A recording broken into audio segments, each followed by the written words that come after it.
You are listening to Verbal Minute, where words do remain. Welcome to the pioneering episode of the podcast series Right the Wrongs. Every Wednesday and Saturday, Right the Wrongs raises the public awareness on pressing human rights abuse and creates an incubator of activism. I'm Serena. And I'm Tanfei, and we will be your host for today. For our first episode, we are shedding light on the exploitation of the Uighurs in China. First of all, who are the Uighurs? The Uighurs are a Turkic ethnic group who are mostly Muslim, originally from Central and East Asia, most precisely around the Tarim Basin. They represent one of China's 56 officially recognized ethnic groups, the largest being the Han, who make up approximately 90% of the population. The Uyghur population is recognized as the regional minority by the Chinese government in the Xinjiang Uyghur Autonomous Region, or Xinjiang for short, in northwest China. Why is Xinjiang targeted for the state crackdown? Historically, Xinjiang had always been one of the most ethnically diverse and volatile, but also a vital region for China. It was first incorporated into the Xihan dynasty of the Chinese Empire in 60 BCE. An extension of the Great Wall was built 480 kilometers west of the present Gansu-Xinjiang border.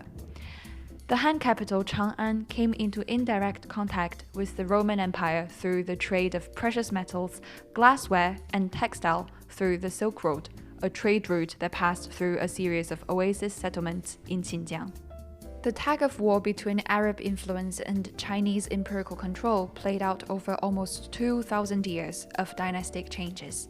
By the end of the 19th century, 13 ethnic groups, including the Uyghur, Han, Mongol, Manchu, Hui, and Uzbek, had settled in Xinjiang, with the Uyghurs as the majority. Following the communist victory in 1949, the central government implemented moderate policies towards the local minorities, and Xinjiang was established as an autonomous region in 1955. Since then, the Xinjiang Uyghur Autonomous Region is better known for its oil and gas reserves, animal husbandry, prison network, and Muslim nationalists. Decades of state-initiated migration of Han Chinese to Xinjiang started with the Xinjiang Production and Construction Corps, a quasi-military group consisting mostly of veterans from the People's Liberation Army and educated urban youth from the eastern parts of China. They started setting up plantations, which contributed to the region's stability and economic growth under the Communist Party. Nevertheless, the dominance of Han Chinese in higher administrative offices, the Han monopoly of economic enterprises, and the intensifying suppression of Uyghur religious practices fueled the inter-ethnic animosity. Open support for separatist groups increased after the collapse of the Soviet Union and the emergence of independent Muslim states in Central Asia. Significant violent incidents include a series of riots that broke out on the 5th of July 2009 in Urumqi, the capital city of Xinjiang. The first day of the protest involved more than 1,000 Uyghurs and escalated into violent attacks that mainly targeted at Han people. China's People's Armed Police were deployed and PRC officials reported a total casualty of 197 people, most of whom were Hans, with 1,721 others injured and many vehicles and buildings destroyed. Many Uyghurs disappeared during wide-scale police sweeps in the days following the riots.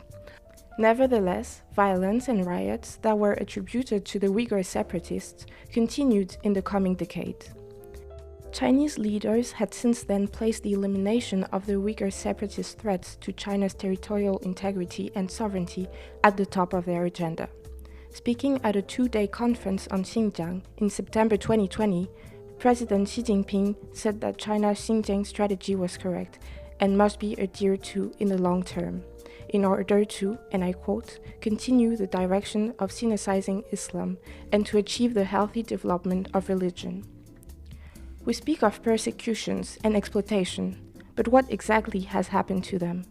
Since 2017, according to various sources, somewhere between 80,000 to 2 million members of the Uyghur and other Muslim ethnic minority groups have been detained in so-called re-education camps, which some experts describe as a systemic, government-led program of cultural genocide.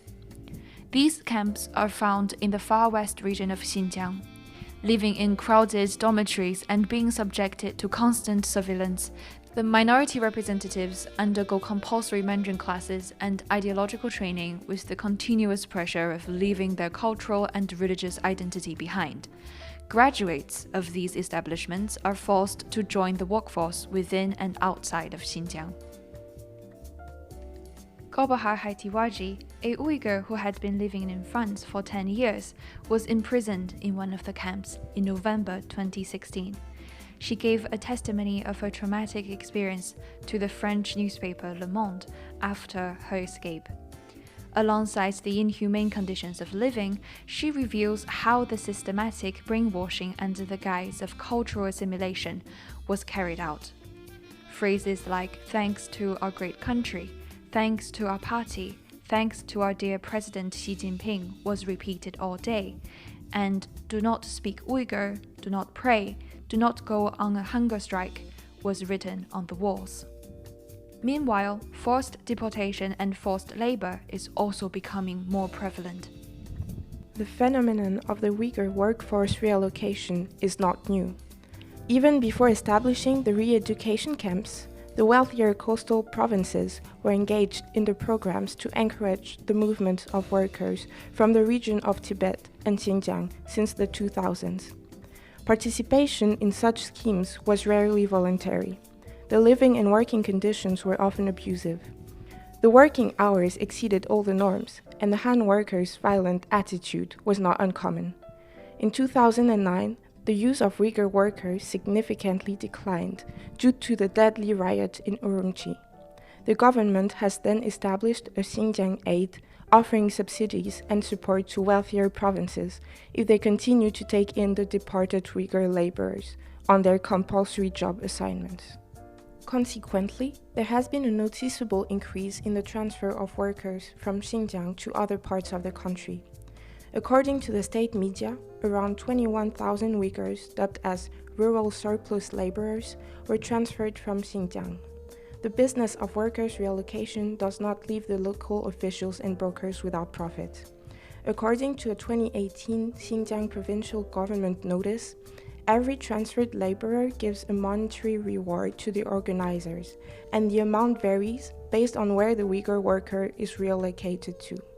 Moreover, factories recruiting workers from the Xinjiang region are granted compensation up to 5,000 yuan per worker for a 3-year contract. Advertisements of the government-trained, qualified, secure Uyghur workers also started to appear online. Orders of 1,000 workers minimum are accepted. Factories that hire such Uyghur laborers in Xinjiang can request the police to be stationed 24 hours a day for in-factory management. Any requirement for Xinjiang chefs to cook for the Uyghur Muslims is allowed, but a separate dormitory is required for the workers for easy management. Such schemes of the Chinese government make it clear that the Communist Party is determined to sinocize the ethnic minorities in Xinjiang through economic and political indoctrination. What has the rest of the world done regarding this issue? Due to the limited access to the detailed accounts from Xinjiang's officials and China's growing economic clout, there is a lack of concerted response on the international level. However, with the use of numerous sources, including government documents, satellite imagery analysis, published suppliers lists, and on-the-ground media reports, recent research performed by the Australian Strategic Policy Institute found evidence of the Uyghur exploitation in factories linked to the supply chains of around 82 globally known brands in clothing, automobile, and technology sectors. Related brands include Huawei, BMW, Nike, Gap, Tommy Hilfiger, Uniqlo, and Apple. This so-called vocational training constitutes a critical step in fulfilling re-education. As commented by the local government in the 2019 work report, for every batch of workers that is trained, a batch of employment will be arranged, and a batch will be transferred. Those employed need to receive thorough ideological education and remain in their jobs. The International Labour Organization has published 11 indicators to identify whether certain factories are engaged in forced labour. However, the recent trade agreement between the EU and China is a striking example of just how difficult it is to balance moral candour and economic pragmatism. Indeed, in exchange for an opening of the Chinese markets to European investments, China was supposed to engage with the International Labour Organization concerning forced labour. However, according to The Economist, its actual engagement was limited to continuous and sustained efforts towards the ratification of the treaties, that is, a still vague engagement compared to the situation. In the US, business groups and major companies like Apple have been pressing Congress to alter legislation cracking down on imports of goods made with forced labor from persecuted Muslim minorities in China. The Uyghur Forced Labor Prevention Act, which would prohibit broad categories of certain goods made by such forced labor in an effort to crack down on human rights abuses, has gained bipartisan support, passing through the House of Representatives in September last year by a margin of 406 to 3. But the legislation, called the Uyghur Forced Labor Prevention Act, has become the target of multinational companies, including Apple, whose supply chains touch the far western Xinjiang region, as well as business groups, including the US Chamber of Commerce. On September 22nd of 2020, it issued a letter stating that the act would prove ineffective and may hinder efforts to prevent human rights abuses. Lobbyists have fought to water down some of its provisions, arguing that while they strongly condemned forced labor and current atrocities in Xinjiang, the Act's ambitious requirements could wreak havoc on supply chains that are deeply embedded in China, as reported by the New York Times. The president of the American Apparel and Footwear Association said that blanket import bans on cotton and other products from Xinjiang from such legislation would deeply disrupt legitimate supply chains in the apparel industry because Xinjiang cotton exports are often intermingled with cotton from other countries and there is no available origin tracing technology for cotton fibers.